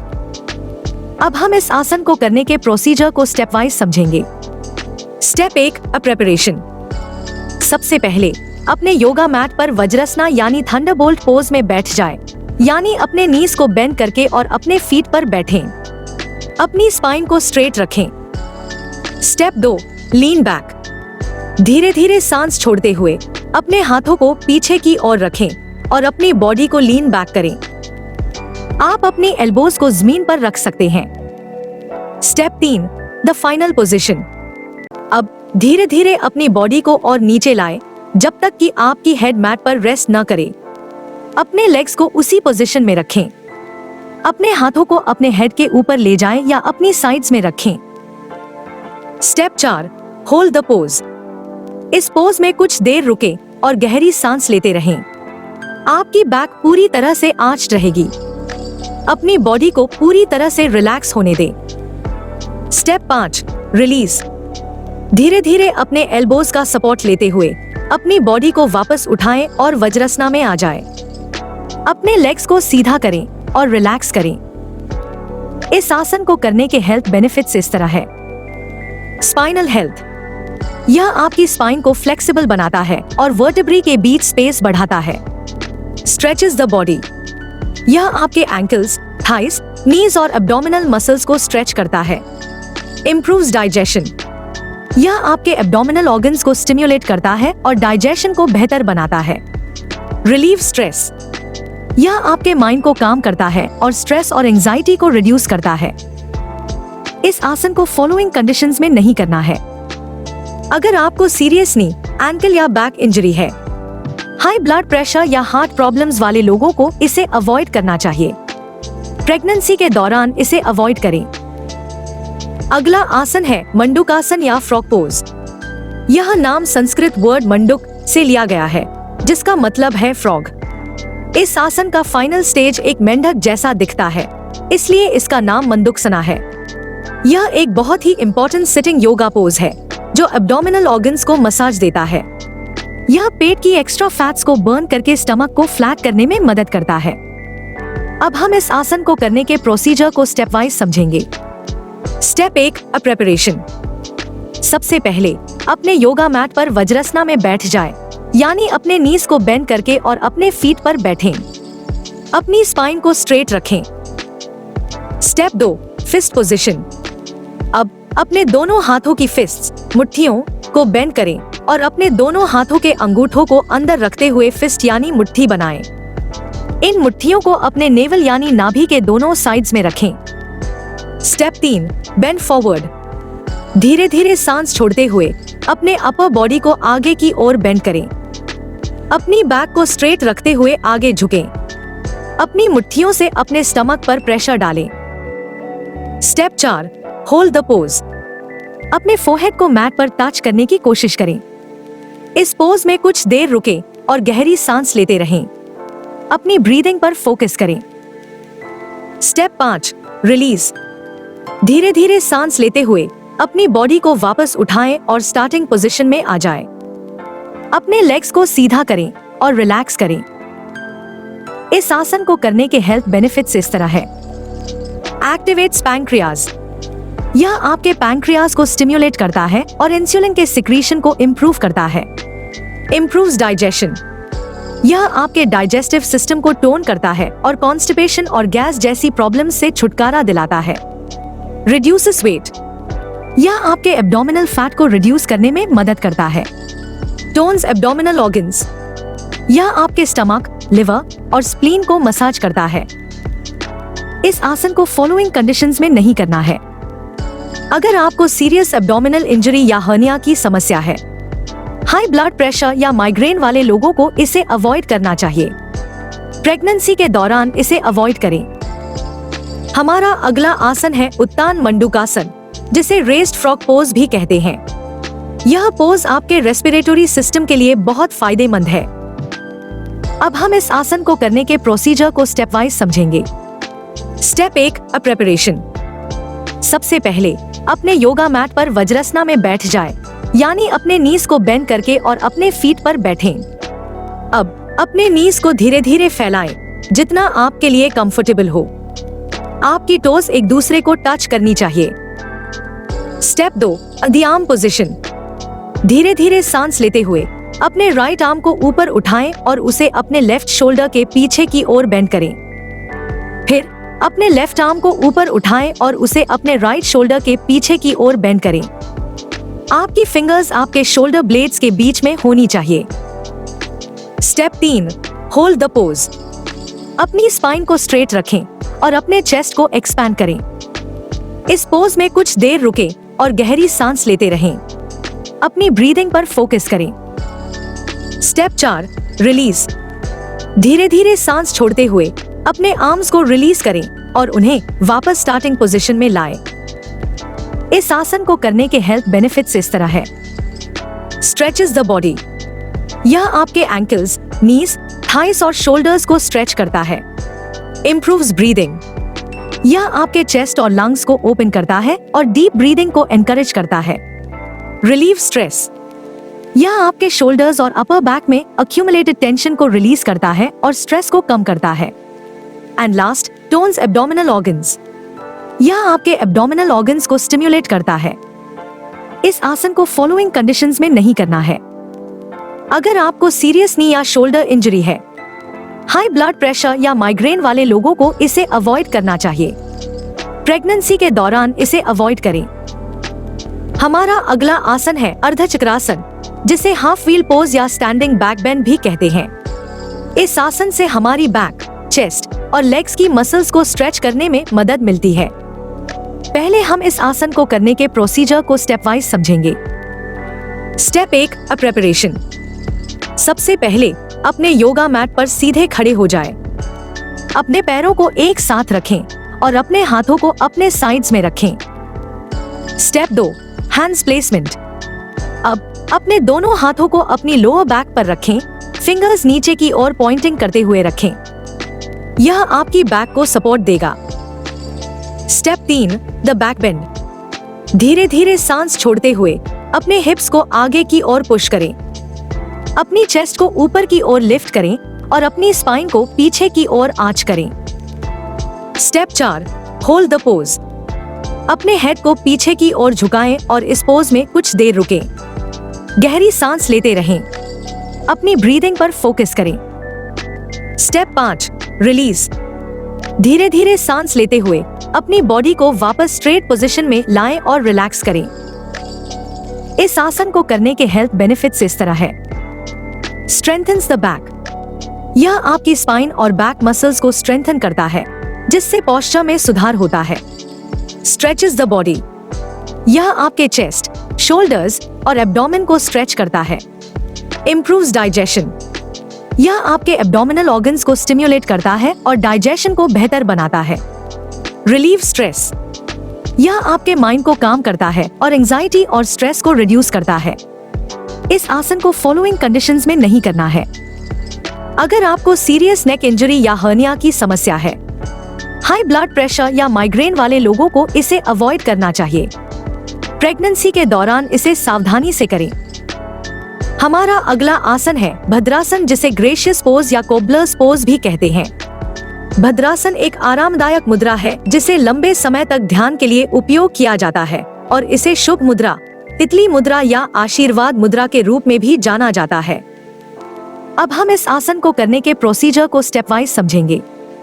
Step 1, preparation. सबसे पहले अपने योगा मैट पर बैठ जाएं। अपने लेग्स को आगे की ओर सीधा फैलाएं, जैसे कि आप दंडासन में करते हैं। Step 2, bend the legs. अब धीरे धीरे अपने दोनों नीज को बेंड करें। अपने फीट के सोल्स को एक साथ लाएं और हील्स को अपने बॉडी के पास खींचें। अपनी नीज को मैट की तरफ नीचे गिरने दें। Step 3, hold the feet. अपने दोनों हाथों से अपने फीट को पकड़े। अपनी स्पाइन को स्ट्रेट रखें और अपने शोल्डर्स को रिलैक्स करें। Step 4, the final position. इस पोज में कुछ देर रुके और गहरी सांस लेते रहें। यह आपके हिप्स और इनर थाइस को स्ट्रेच करता है। आप चाहें तो अपनी आईज बंद करके मेडिटेशन भी कर सकते हैं। Step 5, release. धीरे धीरे अपने लेग्स को सीधा करें और रिलैक्स करें। इस आसन को करने के हेल्थ बेनिफिट्स इस तरह है। इंक्रीजेस फ्लेक्सिबिलिटी, यह आपके हिप्स, नीज और इनर थाइस की फ्लेक्सिबिलिटी को इम्प्रूव करता है। काम्स द माइंड, यह आपके माइंड को काम करता है और मेडिटेशन के लिए एक स्टेबल बेस प्रोवाइड करता है। स्ट्रेंथन्स बॉडी, यह आपके लेग्स और नीज को स्ट्रेंथन करता है। इस आसन को फॉलोइंग कंडीशंस में नहीं करना है। अगर आपको सीरियस नी या हिप इंजरी है, लो बैक पेन वाले लोगों को इसे सावधानी से करना चाहिए। अब हम कुछ प्राणायाम के बारे में बात करेंगे जो कि लाइफस्टाइल डिजीजेस को प्रिवेंट करने में बहुत मददगार होते हैं। सबसे पहले है शीतली प्राणायाम। शीतली या हिंदी में शीताली शब्द रूट वर्ड शीट से आया है। इस संस्कृत रूट वर्ड शीट का मतलब है कोल्ड या फ्रिजिड। तो शीतल शब्द का मतलब हुआ कोई ऐसी चीज जिसका कूलिंग या सूदिंग इफेक्ट हो। इसके अलावा इस प्राणायाम का नाम शीतली इसलिए भी है क्योंकि जीभ से निकलने वाली हिसिंग साउंड जैसे सी सी तुरंत ही मुंह के अपर और लोअर तली पर ठंडक पहुंचाती है। अब हम इस प्राणायाम को करने के प्रोसीजर को स्टेप वाइज समझेंगे। Step 1, the pose. सबसे पहले किसी भी आरामदायक मेडिटेटिव पोज में बैठ जाएं, जैसे पद्मासन या सुखासना। अपनी स्पाइन को सीधा रखें और अपने हाथों को अपने नीज पर रखें। Step 2, the tongue. अब अपनी जीभ को बाहर निकालें और रोल करें, जैसे कि आप एक स्ट्रॉ बना रहे हों। Step 3, the breath. धीरे धीरे इस रोल टंग के जरिए डीपली इनहेल करें। आपको एक कूल सेंसेशन फील होगा। Step 4, hold the breath. मुंह बंद करें और अपनी ब्रेथ को कुछ देर के लिए होल्ड करें, जितना आपके लिए कंफर्टेबल हो। Step 5, the release. अब धीरे धीरे अपनी नोज से एक्सहेल करें। Step 6, repeat. इस प्रक्रिया को 5 से 10 टाइम्स रिपीट करें। यह प्राणायाम सिर्फ बॉडी को कूल डाउन नहीं करता, बल्कि इसके और भी बेनिफिट्स हैं। कूलिंग इफेक्ट, यह आपके शरीर के टेम्परेचर को नेचुरली कम करता है, जो गर्मियों में बहुत फायदेमंद है। काम्स द माइंड, यह आपके नर्वस सिस्टम को काम करता है और एंजाइटी और स्ट्रेस को रिड्यूस करता है। रिलीव्स थर्स्ट, यह आपकी थर्स्ट को कम करने में मदद करता है। इम्प्रूव्स डाइजेशन, यह आपके डाइजेस्टिव सिस्टम को स्टिम्युलेट करता है। इस प्राणायाम को फॉलोइंग कंडीशंस में नहीं करना है। अगर आपको लो ब्लड प्रेशर है, कॉफ या कोल्ड होने पर इसे अवॉइड करें। विंटर में इसे अवॉइड करें क्योंकि यह बॉडी को कूल करता है। हमारा अगला प्राणायाम है सूर्य भेदन प्राणायाम। यह हठयोग में बताए गए 8 क्लासिकल प्राणायाम में से एक है और यह एक राइट नॉस्ट्रल्स ब्रीदिंग टेक्निक है। इस प्राणायाम का बेसिक इफेक्ट हमारे शरीर के सन एलिमेंट को एनर्जाइज करना है और लंग्स ज्यादातर एनर्जी एब्जॉर्ब करते हैं। सूर्य भेदन का असली मतलब सूर्य और भेदन में बंटा हुआ है। सूर्य का मतलब सन यानी सूरज है और भेदन का मतलब है पियर्सिंग या राइट नॉस्ट्रल्स के जरिए सोलर एनर्जी का अंदर जाना। योगा की टर्म्स में हमारे राइट नॉस्ट्रल्स को गेटवे ऑफ सन एनर्जी भी कहते हैं और इसी तरह यह हमारे शरीर को सूरज की गर्म और पावरफुल वाइटैलिटी से एनर्जाइज करता है। तो बेसिकली यह ब्रीदिंग राइट नॉस्ट्रल्स से सोलर एनर्जी के रूप में इनहेल करने और ब्रेथ को कुछ देर रोकने के बाद लेफ्ट नॉस्ट्रल से एक्सहेल करने के बारे में है। अब हम इस प्राणायाम को करने के प्रोसीजर को स्टेप वाइज समझेंगे। Step 1, the pose. सबसे पहले किसी भी आरामदायक मेडिटेटिव पोज में बैठ जाए, जैसे पद्मासन या सुखासना। अपनी स्पाइन को सीधा रखें और अपने लेफ्ट हैंड को अपने नी पर रखें। Step 2, the hand position. अपने राइट हैंड को ऊपर उठाएं और अपने इंडेक्स फिंगर और मिडिल फिंगर को बेंड करें और अपने लेफ्ट नॉस्ट्रल को क्लोज करें। Step 3, the breath. अब धीरे धीरे राइट नॉस्ट्रल से डीपली इनहेल करें। Step 4, hold the breath. अपने थंब से राइट नॉस्ट्रल को क्लोज करें और अपने लेफ्ट नॉस्ट्रल को भी क्लोज करें। अपनी ब्रेथ को कुछ देर के लिए होल्ड करें, जितना आपके लिए कंफर्टेबल हो। Step 5, the release. अब धीरे धीरे अपनी लेफ्ट नॉस्ट्रल से एक्सहेल करें। Step 6, repeat. इस प्रक्रिया को 5 से 10 टाइम्स रिपीट करें। यह प्राणायाम सिर्फ बॉडी में वार्मथ नहीं लाता, बल्कि इसके और भी बेनिफिट्स हैं। Energize the body. यह आपके शरीर में एनर्जी लाता है और टायर्डनेस को दूर करता है। Improves focus. यह आपके माइंड को फोकस करता है और कंसंट्रेशन को इम्प्रूव करता है। Improves digestion. यह आपके डाइजेस्टिव सिस्टम को स्टिम्युलेट करता है। Tones the body. यह आपके बॉडी को टोन करता है और मेटाबॉलिज्म को स्पीड अप करता है। इस प्राणायाम को फॉलोइंग कंडीशंस में नहीं करना है। अगर आपको हाई ब्लड प्रेशर है, फीवर या हार्ट प्रॉब्लम्स होने पर इसे अवॉइड करें। समर में इसे अवॉइड करें क्योंकि यह बॉडी को हीट करता है। हमारा अगला प्राणायाम है कपालभाति। इसे ब्रीदिंग प्रोसेस से जुड़ा होने के बावजूद यह एक तरह का प्राणायाम नहीं है। हालांकि कुछ साधक इसे प्राणायाम मानकर इसकी प्रैक्टिस करते हैं, लेकिन यह षटकर्म की 6 क्रियाओं में से एक तरह की शुद्धि क्रिया है, जो विंड पाइप को साफ करने का प्रोसेस है। कपालभाति शब्द 2 शब्दों से मिलकर बना है। कपाल का मतलब है स्कल। यहाँ स्कल में स्कल के नीचे के सभी ऑर्गन्स शामिल हैं, और भाटी का मतलब है शाइनिंग या इल्यूमिनेटिंग। इस प्रोसेस की वजह से स्कल के नीचे के ऑर्गन्स, खासकर ब्रेन और स्मॉल ब्रेन पर अच्छा इफेक्ट पड़ता है। चूंकि यह प्रोसेस ब्रीदिंग से जुड़ा है, इसे पद्मासन में बैठकर करना चाहिए। इस प्रोसेस में पेट की मसल्स को फ्रीली हिलाया जाना चाहिए। यह फ्रीनेस लेटे या बैठे हुए हासिल नहीं की जा सकती, इसलिए इस प्रोसेस को ध्यान पोज में बैठकर बेहतर तरीके से किया जा सकता है। पद्मासन ध्यान पोज के लिए एक बहुत ही सूटेबल आसना है, इसलिए इस प्रोसेस को पद्मासन में बैठकर ही करना चाहिए। इसे स्वस्तिकासन या वज्रासन में बैठकर भी किया जा सकता है, लेकिन पद्मासन की तुलना में ये आसनास इतने इम्पोर्टेंट नहीं है। अब हम इस प्राणायाम को करने के प्रोसीजर को स्टेप वाइज समझेंगे। Step 1, the pose. सबसे पहले किसी भी आरामदायक मेडिटेटिव पोज में बैठ जाए, जैसे पद्मासन या सुखासना। अपनी स्पाइन को सीधा रखें और अपने हाथों को अपने नीज पर रखें, पाल्म्स ऊपर की ओर रखें। Step 2, the breath. अब धीरे धीरे डीपली इनहेल करें और अपने स्टमक को एक्सपैंड करें। Step 3, the exhale. अब पावरफुल और शॉर्ट बर्स्ट्स में अपनी नोज से एक्सहेल करें।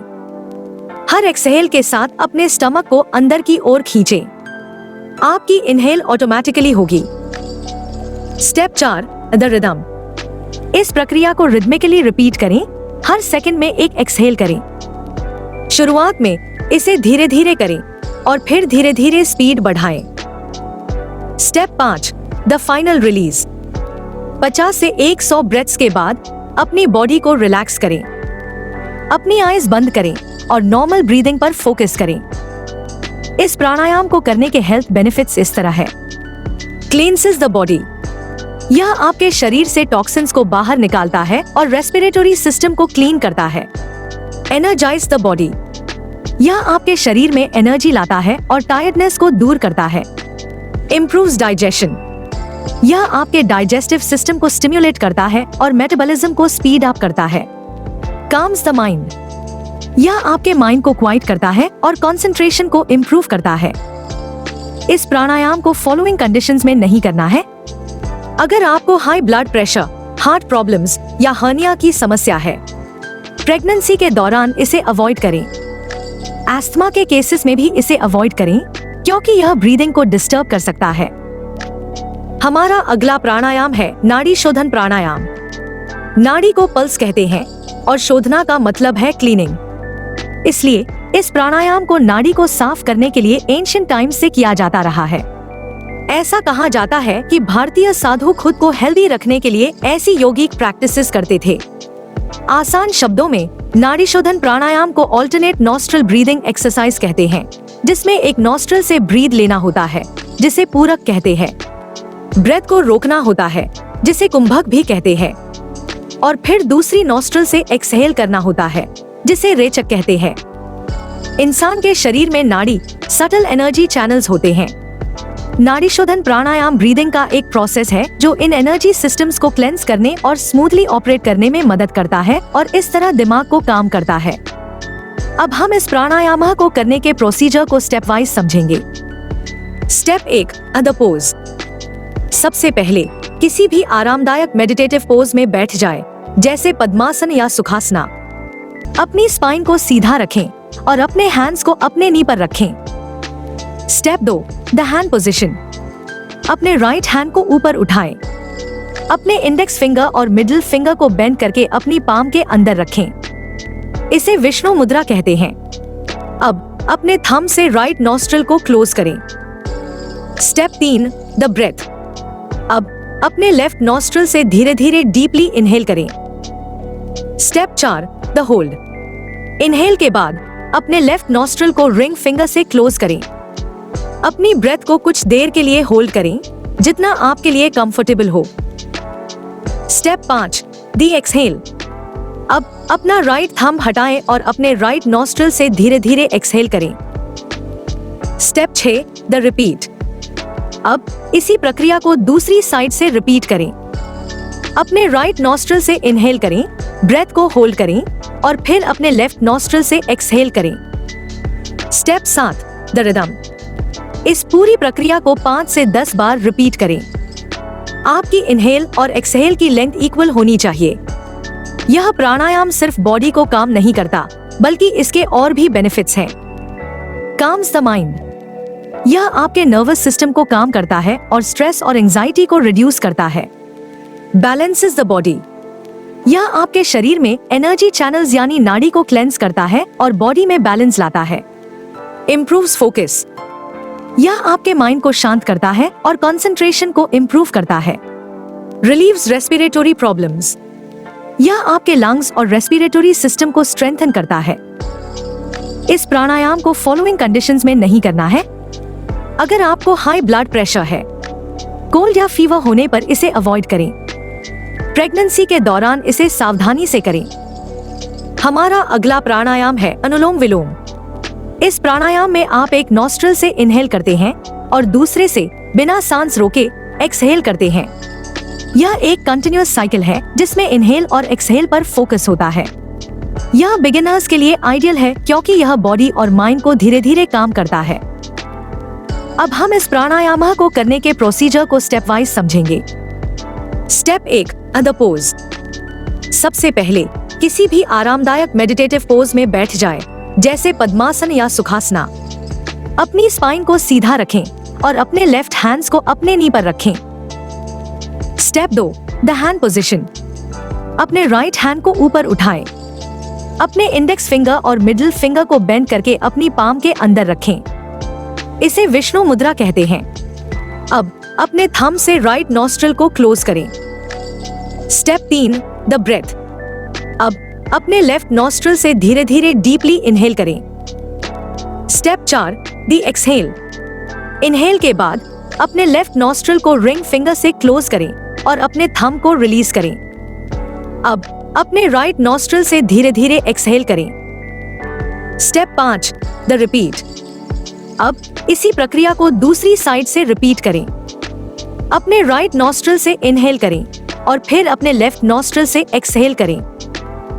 Step 6, the rhythm. इस पूरी प्रक्रिया को 5 से 10 टाइम्स रिपीट करें। आपकी इनहेल और एक्सहेल की लेंथ इक्वल होनी चाहिए।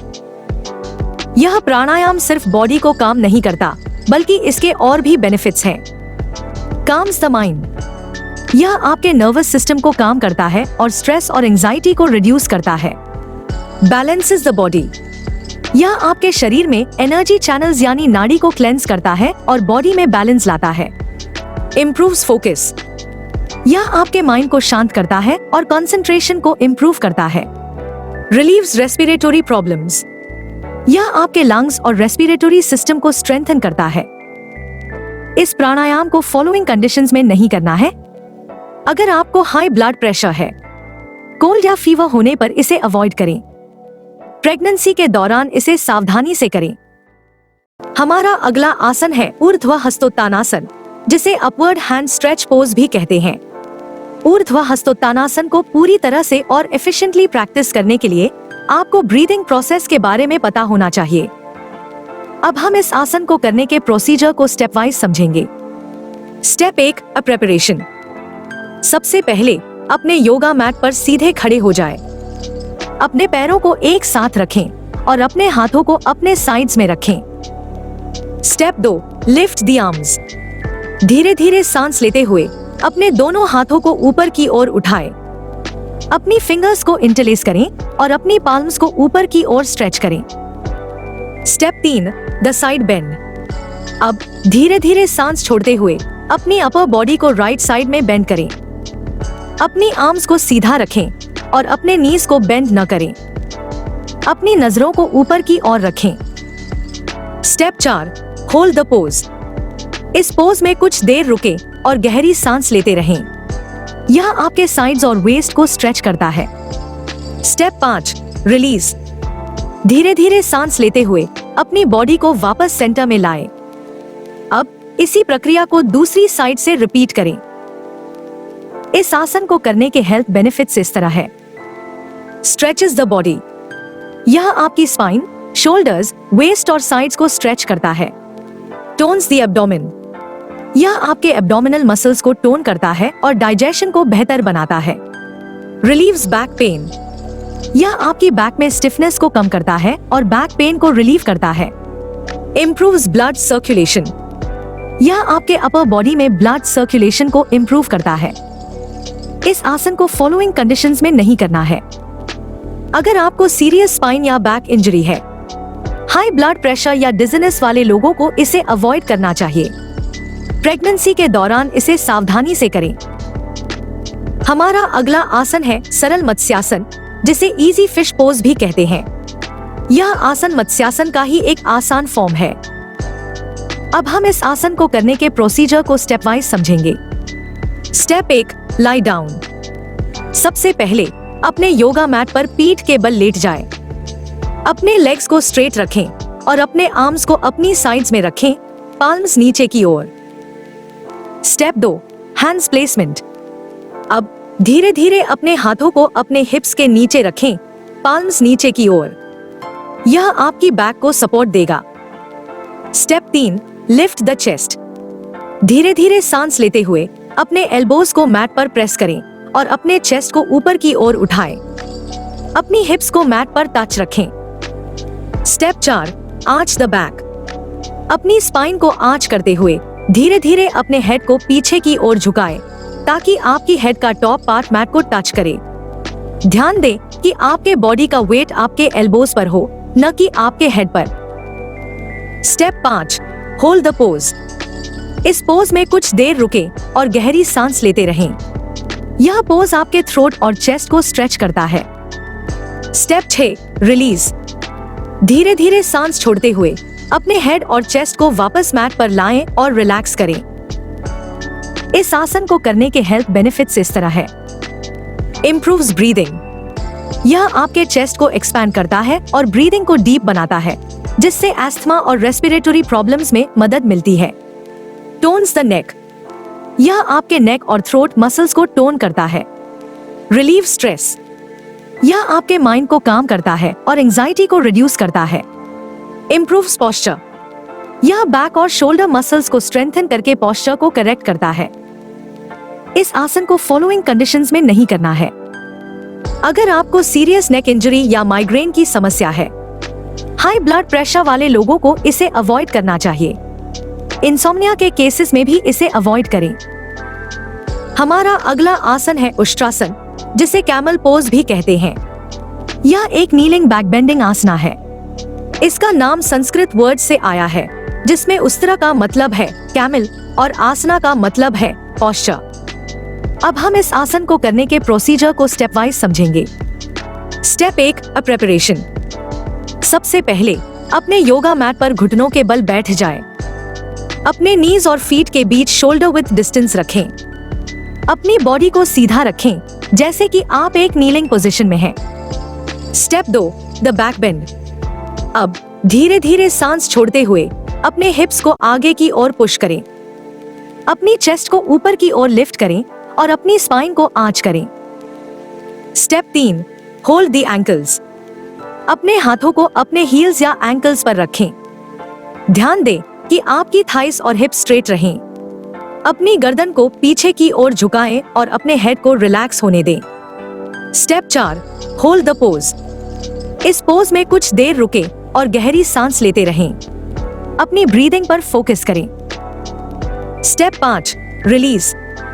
धीरे धीरे सांस लेते हुए अपने हाथों को रिलीज करें और अपनी बॉडी को वापस नीलिंग पोजीशन में लाएं। आराम से बैठ जाएं और रिलैक्स करें। इस आसन को करने के हेल्थ बेनिफिट्स इस तरह है। स्ट्रेंथन्स द बैक, यह आपकी स्पाइन और बैक मसल्स को स्ट्रेंथन करता है, जिससे पोस्चर में सुधार होता है। स्ट्रेचेस द बॉडी, यह आपके चेस्ट, शोल्डर्स, एब्डोमेन और थाइस को स्ट्रेच करता है। इम्प्रूव्स डाइजेशन, यह आपके एब्डोमिनल ऑर्गन्स को स्टिम्युलेट करता है और डाइजेशन को बेहतर बनाता है। रिलीव स्ट्रेस, यह आपके माइंड को काम करता है और एंजाइटी और स्ट्रेस को रिड्यूस करता है।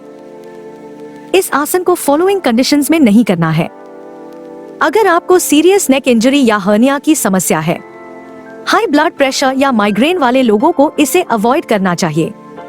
प्रेगनेंसी के दौरान इसे अवॉइड करें। हमारा अगला आसन है मकरासन, या जिसे क्रोकोडाइल पोज के नाम से भी जाना जाता है। इसका संस्कृत नाम 2 शब्दों से बना है, मकर जिसका मतलब है क्रोकोडाइल और आसना जिसका मतलब है पोस्चर। अब हम इस आसन को करने के प्रोसीजर को स्टेप वाइज समझेंगे। Step 1, lie down. सबसे पहले अपने योगा मैट पर पेट के बल लेट जाएं। अपने फीट को थोड़ा अलग रखें और टोज बाहर की ओर रखें। Step 2, the hand position. अपने एल्बोज को बेंड करें और अपने हाथों को अपने फेस के नीचे रखें, जैसे कि आप एक पिलो बना रहे हों। अपने फोरहेड या चिन को अपने हाथों पर रखें। Step 3, relax the body. अपने पूरे बॉडी को रिलैक्स करें। अपनी थाइस, हिप्स एंड बैक मसल्स को ढीला छोड़ दें। अपनी ब्रीदिंग पर फोकस करें। Step 4, hold the pose. इस पोज में कुछ देर रुकें। यह आपके लोअर बैक को स्ट्रेच करता है और टेंशन को रिलीज करता है। Step 5, release. धीरे धीरे अपनी बॉडी को वापस स्ट्रेट करें और रिलैक्स करें। इस आसन को करने के हेल्थ बेनिफिट्स इस तरह है। रिलीव्स बैक पेन, यह आपकी लोअर बैक को रिलैक्स करता है और बैक पेन को रिलीव करता है। काम्स द माइंड, यह आपके नर्वस सिस्टम को काम करता है और स्ट्रेस और एंजाइटी को रिड्यूस करता है। इम्प्रूव्स डाइजेशन, यह आपके एब्डोमिनल ऑर्गन्स को स्टिम्युलेट करता है और डाइजेशन को बेहतर बनाता है। यह पोज लगभग हर कोई कर सकता है, लेकिन कुछ सिचुएशंस में सावधान रहना जरूरी है। प्रेग्नेंट विमेन को यह पोज अवॉइड करना चाहिए। अगर आपको सीरियस बैक इंजरी है तो डॉक्टर की सलाह से करें। हमारा अगला आसन है उत्तान पादासन, जिसे रेज्ड लेग्स योगा पोज भी कहते हैं। यह एक इम्पोर्टेंट सुपाइन पोजीशन योगा है जो लोअर बेली फैट और फ्लैट स्टमक के लिए बहुत फायदेमंद है।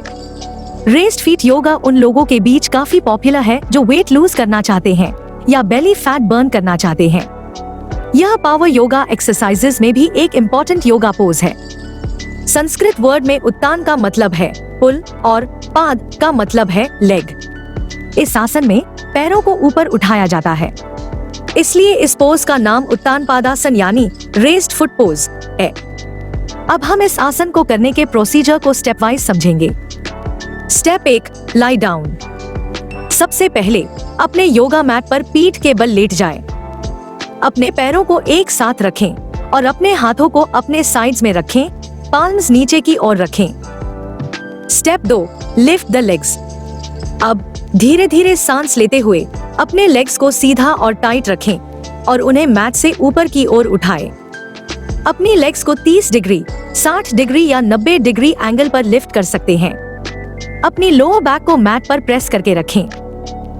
Step 3, hold the pose. इस पोज में कुछ देर रुकें और गहरी सांस लेते रहें। अपने एब्डोमिनल मसल्स को एंगेज करें। Step 4, release. धीरे धीरे सांस छोड़ते हुए अपने लेग्स को वापस मैट पर लाएं और रिलैक्स करें। इस आसन को करने के हेल्थ बेनिफिट्स इस तरह है। Strengthens abdomen. यह आपके एब्डोमिनल मसल्स को स्ट्रेंथन करता है और कोर को टोन करता है। Improves digestion. यह आपके एब्डोमिनल ऑर्गन्स को स्टिम्युलेट करता है और डाइजेशन को बेहतर बनाता है। Relieves back pain.